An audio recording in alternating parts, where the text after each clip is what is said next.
ñii dañuy bëggante ñii duñu bëggante mais yow tu préfères que da ngay focus ci sa bopp di liggéey sa liggéey comme man ni may def ma dama focus sama bopp.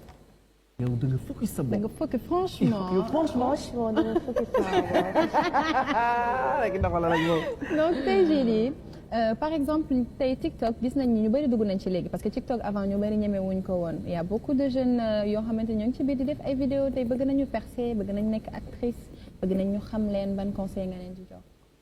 ah pour que ñu def nànk parce que réseau yi boo ci nekkee lu ne di nga ko gis. dinañ la proposer n'importe quoi lu ne léegi yow tu préfères que yow yaa am benn fula wala benn caractère boo xam ne yow yaa koy wane ci réseau yi. ba kenn du la yeb daal ñu def nànk. siiw neexul. dëgg la siiw neexul parce que lu ne ngay dégg lu ne ngay gis lu ne ngay. voilà rawatina siiw Sénégal. siiw Sénégal nga nekk jigéen. inventé fii sosal la fii commentaire yi fii dafa.